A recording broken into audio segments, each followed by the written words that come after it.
दोस्तों नमस्कार। ये है मार्गदर्शन फॉर सिविल सर्विसेज। मैं अनुराग चौधरी। दोस्तों उत्तर प्रदेश लोक सेवा आयोग द्वारा आयोजित जीडीसी प्रवक्ता परीक्षा यानी राजकीय डिग्री कॉलेज प्रवक्ता परीक्षा में मुख्य विषय के अलावा सामान्य अध्ययन के भी 30 प्रश्न पूछे जाते हैं। इसी को ध्यान में रखकर हम सामान्य अध्ययन के प्रीवियस ईयर पेपर को सॉल्व करेंगे, जो आपके आगामी परीक्षाओं के लिए बहुत ही महत्वपूर्ण होगा। तो आइए शुरू करते हैं आज का वीडियो। दोस्तों आज की वीडियो का पहला प्रश्न है, निम्नलिखित पर विचार कीजिए। देखिए कुछ ऑप्शन है आपको, नींबू, गाजर, संतरा और मूली। तो कह रहा है कि उपर्युक्त में से कौन विटामिन सी के समृद्ध स्रोत हैं। ऑप्शन है आपके नींबू, गाजर, संतरा और मूली। तो सही उत्तर है दोस्तों नींबू और संतरा, यानी 1 और 3। 1 और 3 जो हैं आपके विटामिन सी के समृद्ध स्रोत होते हैं।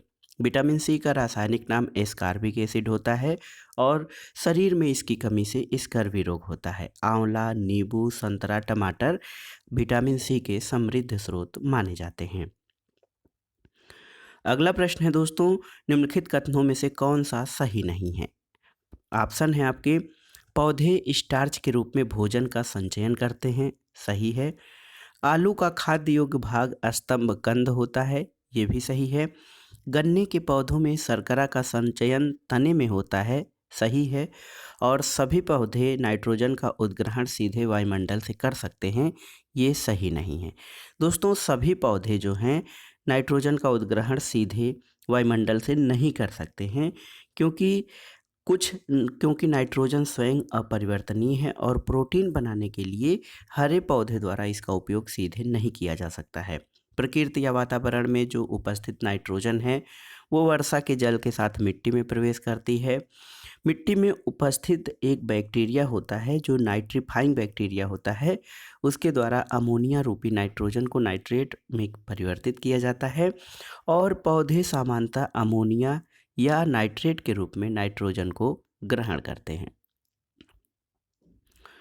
अगला प्रश्न देखते हैं दोस्तों, भूगोल से संबंधित है। निम्नलिखित ग्रहों में से किसको सुबह का तारा या सांध्य का तारा भी कहा जाता है। ऑप्शन है आपके बुध, शुक्र, मंगल, शनि। तो सही उत्तर है दोस्तों शुक्र यानी वीनस को सुबह का तारा, morning star and evening star दोनों कहा जाता है। शुक्र सूरज के सबसे निकट का ग्रह नहीं है, लेकिन ये सबसे गर्म ग्रह है और इसमें green house gas, carbon dioxide और सल्फ्यूरिक अम्ल से बने बादलों से भरा एक मोटा वातावरण होता है जो शुक्र को बहुत गर्म रखता है। शुक्र का आकार लगभग पृथ्वी के बराबर है, इसलिए इसको पृथ्वी की जुड़वा बहन भी कहा जाता है। अगला प्रश्न है दोस्तों, निम्नलिखित ईंधनों में से कौन न्यूनतम पर्यावरणीय प्रदूषण करता है। ऑप्शन है आपके हाइड्रोजन, डीजल, मिट्टी का तेल और कोयला। तो सही उत्तर क्या है, न्यूनतम पर्यावरणीय प्रदूषण जो है वो हाइड्रोजन करता है। दोस्तों हाइड्रोजन ईंधन जो है बहुत ही महत्वपूर्ण ईंधन है।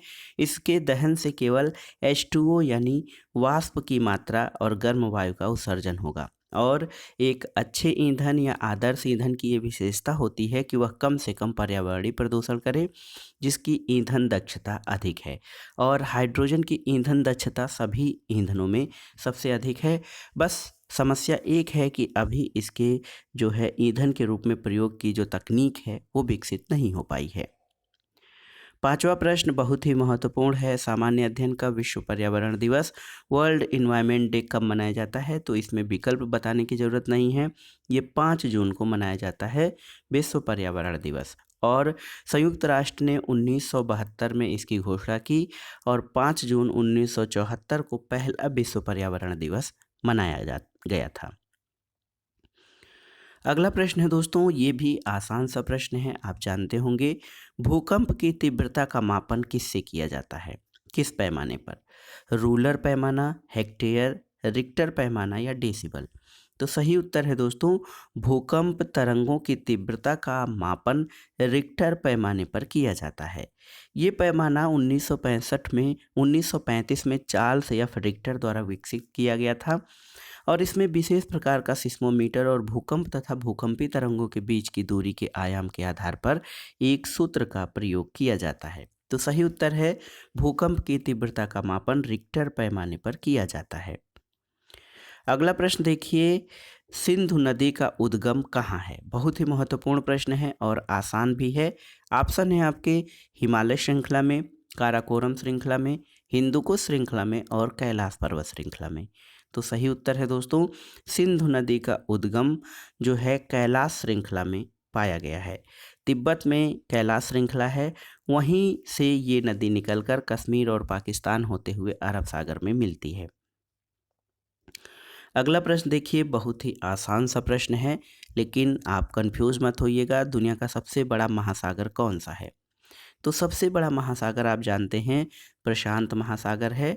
ये 165.2 मिलियन वर्ग किलोमीटर क्षेत्र में फैला हुआ है और पृथ्वी के लगभग 30% से अधिक भूभाग को केवल प्रशांत महासागर ही जो है कवर करता है। दोस्तों, प्रशांत महासागर दक्षिणी महासागर, एशिया, ऑस्ट्रेलिया और पश्चिमी गोलार्ध के बीच में है और इसकी औसत गहराई 13,215 फीट है। इसका सबसे गहरा बिंदु या पृथ्वी का सबसे निम्नतम बिंदु जिसको माना जाता है वो जापान के पास मेरियाना ट्रेंच है, जिसकी गहराई 11,022 मीटर है और प्रशांत सागर अन्वेषण और प्रवासन का एक प्रमुख ऐतिहासिक मार्ग भी रहा है। दोस्तों, ये प्रश्न जो है ये देखिए करेंट अफेयर से संबंधित है, इसलिए आज आपके लिए प्रासंगिक नहीं है। 9वां प्रश्न करेंट अफेयर से है कि सितंबर 2014 में अफ़गानिस्तान के प्रधानमंत्री तो अशरफ गनी अहमद जई ने ग्रहण किया था। 2014 में फुटबॉल विश्व कप का आयोजन किस देश में किया गया था? तो ये ब्राज़ील में किया गया था। और एक प्रश्न देखिए आपके लिए यहाँ से महत्वपूर्ण बन सकता है कि 2022 फुटबॉल विश्व कप की मेज़बानी किस देश द्वारा की जाएगी? तो ये है कतर। कतर एक छोटा सा देश है। 2022 विश्व कप फुटबॉल की मेज़बानी कतर द्वारा की जाएगी। यहाँ पर देखिए एक प्रश्न था 2014 के नोबेल शांति पुरस्कार विजेता कौन है? तो अब आपको याद रखना है कि 2020 के नोबेल शांति पुरस्कार विजेता कौन से हैं। अगला प्रश्न इतिहास से है, मध्यकालीन इतिहास से। कौन रक्त और लौह की नीति में विश्वास करता था? रक्त और लौह, ब्लड एंड आयरन की नीति में कौन विश्वास करता था? ऑप्शन है आपके ऐबक, बलबन, रजिया और इल्तुतमिश। तो सही उत्तर है दोस्तों बलबन। बलबन रक्त और लौह की नीति में विश्वास करता था। गयासुद्दीन बलबन गुलाम वंश का एक सुल्तान था। उसको ख्वाजा जमालुद्दीन बसरी नाम का एक व्यक्ति खरीद कर 1232-33 में दिल्ली लाया था और इल्तुतमिश ने ग्वालियर को जीतने के बाद बलबन को खरीद लिया था। अपनी योग्यता के कारण बलबन इल्तुतमिश के सबसे नज़दीक पहुंच गया था। आधुनिक भारत के इतिहास से एक प्रश्न है, स्वतंत्रता आंदोलन से संबंधित है। कौन गोखले के राजनीतिक गुरु थे? ऑप्शन है आपके एम.जी. रानाडे, राजा राम मोहन राय, रविन्द्रनाथ टैगोर और बाल गंगाधर तिलक। दोस्तों, गोपाल कृष्ण गोखले के राजनीतिक गुरु एम.जी. रानाडे यानी महादेव गोविंद रानाडे थे। गोखले भारतीय राष्ट्रीय कांग्रेस के नरमपंथी या उदारवादी नेता थे। 1905 में गोपाल कृष्ण गोखले ने सर्वेंट ऑफ इंडिया सोसाइटी की स्थापना की थी, जिससे नौजवानों को सार्वजनिक जीवन के लिए प्रेरित किया जाए। गोखले के राजनीतिक गुरु एम.जी. रानाडे थे। और प्रश्न ये पूछे कि गोखले किसके राजनीतिक गुरु थे? तो ये महात्मा गांधी के राजनीतिक गुरु गोपाल कृष्ण गोखले थे। अगला प्रश्न है दोस्तों, किस आंदोलन को राष्ट्रीय स्वतंत्रता का मुस्लिम युद्ध के रूप में जाना जाता है? ऑप्शन है आपके खिलाफत आंदोलन, मोपला विद्रोह, बहावी आंदोलन या फिर अलीगढ़ आंदोलन। तो राष्ट्रीय स्वतंत्रता का मुस्लिम युद्ध खिलाफत आंदोलन को जाना जाता है। दोस्तों, प्रथम विश्व युद्ध के बाद ब्रिटेन और तुर्की के बीच होने वाली सेवर्स की संधि से तुर्की के सुल्तान के समस्त अधिकार छीन लिए गए और संसार के समस्त मुस्लिम तुर्की सुल्तान को अपना खलीफा मानते थे। इसी के विरोध में भारतीय मुस्लिमों द्वारा अंग्रेज सरकार के खिलाफ आंदोलन किया गया, जिसे खिलाफत आंदोलन और राष्ट्रीय स्वतंत्रता का मुस्लिम युद्ध भी कहा जाता है। अगला प्रश्न देखते हैं, जलियांवाला बाग त्रासदी से जुड़ा सैन्य अधिकारी कौन था? तो आप जानते हैं दोस्तों डायर। जनरल डायर जो था ये जलियांवाला बाग हत्याकांड से जुड़ा सैन्य अधिकारी था। जलियांवाला बाग की घटना जो है अमृतसर में 13 अप्रैल 1919 को हुई थी और यहाँ पर रोलट एक्ट के विरोध में एक सभा आयोजित की गई थी, जिस पर जनरल डायर ने उपस्थित भीड़ पर गोलियां चलवा दी। इसमें 1000 से अधिक निर्दोष व्यक्ति मारे गए थे। अगला प्रश्न देखिए मैथ से है। 2500 के 2/5 के 40% का 30% कितना होगा? तो आप इसको सामान्य कैलकुलेट कर सकते हैं। 2500 गुणे 2/5 गुणे 40/100 गुणे 30/100। तो यहाँ पर आपको सही उत्तर 120 आ जाएगा। आपका उत्तर हो जाएगा ऑप्शन ए 120। यहाँ पर बताना है आपको कि 9/13, 17/26, 28/39 और 33/52 में सबसे छोटा भिन्न कौन सा है? तो सभी भिन्नों का आप दशमलव मान निकालेंगे। उसके बाद आपको पता चलेगा कि सबसे छोटा भिन्न जो है वो है ऑप्शन बी 33/52। अगला प्रश्न है कि यदि एक आयत की लंबाई 20% बढ़ा दी जाए और इसकी चौड़ाई 20% घटा दी जाए तो क्षेत्रफल पर क्या प्रभाव पड़ेगा? दोस्तों एक सामान्य सा फार्मूला है ऐसे प्रश्नों के लिए। यदि किसी आयत की लंबाई a% और चौड़ाई b% बढ़ा दिया जाए तो उसके क्षेत्रफल में वृद्धि होती है a+b+ab/100%। लेकिन यहाँ पर जो है प्लस बढ़ने का और माइनस घटने पर लिया जाता है।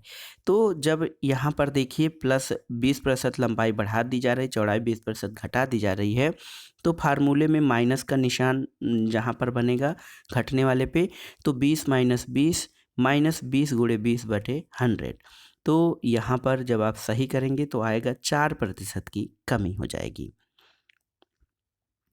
अगला प्रश्न है यदि 1 से 100 तक की सभी संख्याएं लिखी जाएं तो अंक 5 का उपयोग कितनी बार किया जाएगा? जैसे एक तो है 1 2 3 4 5, उसके बाद 15, फिर 25, 35, 45, ऐसे 1 से 100 तक लिखा जाए तो 19 बार ऐसा आएगा कि 5 प्रयोग होगा।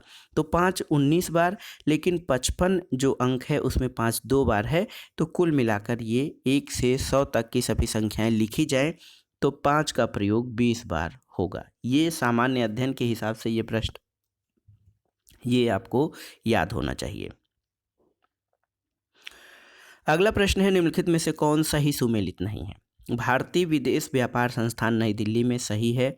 प्रधानमंत्री ग्राम सड़क योजना ये चंद्रशेखर नहीं बल्कि प्रधानमंत्री अटल बिहारी वाजपेयी के समय में शुरू हुई। राष्ट्रीय ग्रामीण विकास संस्थान हैदराबाद में है और विक्रम साराभाई अंतरिक्ष केंद्र आपका तिरुवनंतपुरम में स्थित है। तो सही उत्तर है आपका ऑप्शन बी। प्रधानमंत्री ग्राम सड़क योजना प्रधानमंत्री चंद्रशेखर से नहीं बल्कि अटल बिहारी वाजपेयी से संबंधित है। एक प्रश्न है भारतीय जनगणना 2011 के अनुसार भारत के निम्नलिखित राज्यों में किसमें लिंगानुपात सबसे कम है? ऑप्शन है आपके पंजाब, बिहार, हरियाणा और सिक्किम। तो सही उत्तर है दोस्तों हरियाणा। हरियाणा राज्य में सबसे कम लिंगानुपात है। हरियाणा में प्रति 1000 पुरुषों पर महिलाओं की संख्या 879 है। इसके बाद जम्मू कश्मीर 889, पंजाब 895 और सबसे अधिक लिंगानुपात की बात करें तो केरल में है जहां पर प्रति 1000 पुरुषों पर 1084 महिलाएं हैं। अगला प्रश्न है किस पंचवर्षीय योजना में भारत की विकास दर सर्वाधिक हुई थी? ऑप्शन है आपके 8वीं, 9वीं, 10वीं या फिर 11वीं। तो सही उत्तर है दोस्तों 11वीं पंचवर्षीय योजना जो थी ये 2007 से 2012 तक चलाई गई थी। इसमें भारत की विकास दर सर्वाधिक हुई थी। अगला प्रश्न भी आर्थिक विकास की योजनाओं से संबंधित है। स्वर्ण जयंती ग्राम स्वरोजगार योजना यानी SGSY को कब लागू किया गया था? ऑप्शन है आपके 2002, 1999, 2007 या फिर 1997 में। तो सही उत्तर है दोस्तों अप्रैल 1999 में स्वर्ण जयंती ग्राम स्वरोजगार योजना प्रारंभ की गई थी। इसका उद्देश्य गरीबी रेखा से नीचे जीवन यापन करने वाले ग्रामीण परिवारों को स्वयं सहायता समूहों के संगठन, प्रशिक्षण, ऋण, प्रौद्योगिकी और बाजार से जोड़कर स्वरोजगार प्रदान करना था। अगला प्रश्न दिए गए कूट का प्रयोग करके सही उत्तर का चयन आपको करना है। देखिए हीरा क्या है? तो हीरा कार्बन का अपर रूप कहा जाता है और शुद्धतम रूप भी है। संगमरमर, संगमरमर जो है ये कैल्शियम होता है, इसमें कैल्शियम कार्बोनेट। बालू, बालू सिलिकॉन है और स्नेहक के रूप में ये ग्रेफाइट का प्रयोग भारी मशीनों में किया जाता है। तो सही मिलान आप इस तरह से कर सकते हैं। अगला प्रश्न है, शुष्क बर्फ या ड्राई आइस किसे कहा जाता है? दोस्तों, ठोस कार्बन डाइऑक्साइड, बहुत पहले से आपने पढ़ा होगा, ठोस कार्बन डाइऑक्साइड को ड्राई आइस कहा जाता है। ये गर्म होने पर द्रव में पिघलने के बजाय सीधे गैस में बदलने लगता है। अगला प्रश्न है, निम्नलिखित तत्वों में से किसके अपरूप नहीं है? ऑप्शन है कार्बन, फास्फोरस, नाइट्रोजन और ऑक्सीजन। तो दोस्तों, इसमें से देखा जाए तो कोई भी प्रश्न सही नहीं है इसका उत्तर, क्योंकि सभी तत्वों के अपर रूप होते हैं। अपर रूप जो होता है, एक ही भौतिक स्थिति में एक ही तत्व के दो या दो से अधिक रूप होते हैं, जो एक दूसरे से अपने भौतिक और कभी कभी रासायनिक गुणों से भिन्न होते हैं। तो इसमें कार्बन, फास्फोरस, नाइट्रोजन, ऑक्सीजन सभी के अपर रूप होते हैं। अगला प्रश्न है, लिफ्ट में किसी पिंड का आभासी भार उसके वास्तविक भार से अधिक होता है यदि लिफ्ट नियत गति से ऊपर जाती है, नीचे की ओर त्वरित होती है, नियत वेग से नीचे जाती है या ऊपर की ओर त्वरित होती है। तो दोस्तों, लिफ्ट का जब आप अध्ययन करेंगे तो आप जानेंगे कि लिफ्ट में किसी पिंड का आभासी भार उसके वास्तविक भार से अधिक तब होगा जब ये त्वरित गति से ऊपर जाती है। तो सही उत्तर है ऑप्शन डी, लिफ्ट में किसी पिंड का आभासी भार उसके वास्तविक भार से अधिक तब होगा जब वो त्वरित गति से ऊपर जाती है। अगला प्रश्न है, ध्वनि का वेग अधिकतम कहाँ होता है? निर्वात में, पानी में, स्टील में या फिर हवा में? तो सही उत्तर है, ध्वनि का वेग स्टील या इस्पात में सर्वाधिक होता है। ध्वनि एक अनुदैर्ध्य तरंग है, इसके संचरण के लिए किसी न किसी माध्यम की आवश्यकता होती है। ध्वनि निर्वात में संचरित नहीं हो पाती है और ये ठोस, द्रव और गैस तीनों माध्यमों में जो है ये संचरित हो सकती है। यहाँ पर जो स्टील विकल्प दिया गया है उसमें ध्वनि की चाल सर्वाधिक होती है, लगभग 5960 मीटर प्रति सेकंड इस्पात में ध्वनि की चाल होती है। अगला प्रश्न है दोस्तों, निम्नलिखित में से कौन सा आनुवांशिक रोग नहीं है? ऑप्शन है आपके रंजकहीनता या बाणांधता, रतौंधी, हीमोफीलिया और बाणांधता। तो रंजकहीनता, हीमोफीलिया और बाणांधता दोस्तों आनुवांशिक रोग हैं। रतौंधी आनुवांशिक रोग नहीं है, बल्कि ये विटामिन ए की कमी से होने वाला एक रोग है, जिसमें व्यक्ति को रात के समय कम दिखाई देने लगता है। तो सही उत्तर है, रतौंधी आनुवांशिक रोग नहीं है। अगला प्रश्न यानी इस वीडियो का आखिरी प्रश्न जो है दोस्तों, वो है, पित्ताशय में उपस्थित पत्थर निम्नलिखित में से किसका पाचन प्रभावित करते हैं? ऑप्शन है आपके वसा का, प्रोटीन का, कार्बोहाइड्रेट का और न्यूक्लियक अम्ल का। दोस्तों, पित्ताशय जो होता है, गाल ब्लैडर, ये वसा का इमल्सीकरण करता है, इसलिए इसमें उपस्थित पत्थर वसा के पाचन को प्रभावित करते हैं। तो ऑप्शन ए सही है। पित्ताशय की थैली में पित्त रस होता है, ये यकृत में बनता है। जब ये रस छोटी आंत में प्रवेश करता है तो वसा में घुलनशील विटामिन जैसे ए, डी, ई और के, इनके पाचन में मदद मिलती है और पित्ताशय में पत्थर तब बनता है जब पित्त परिवहन प्रक्रिया में असंतुलन उत्पन्न हो जाता है। तो दोस्तों, ये था आज का वीडियो। इसमें आपने देखा गवर्नमेंट डिग्री कॉलेज यानी राजकीय डिग्री कॉलेज प्रवक्ता परीक्षा के सामान्य अध्ययन का हल प्रश्न पत्र। इसमें जो प्रश्न हैं आप उनको तैयार कर लीजिएगा, क्योंकि आगे की परीक्षाओं में इन प्रश्नों की पूछने की संभावना होती है। तो वीडियो कैसा लगा हमें कमेंट बॉक्स में ज़रूर बताइएगा। वीडियो को लाइक करें, शेयर करें और इस चैनल मार्गदर्शन फॉर सिविल सर्विसेज को सब्सक्राइब करें। वीडियो देखने के लिए धन्यवाद दोस्तों। नमस्कार।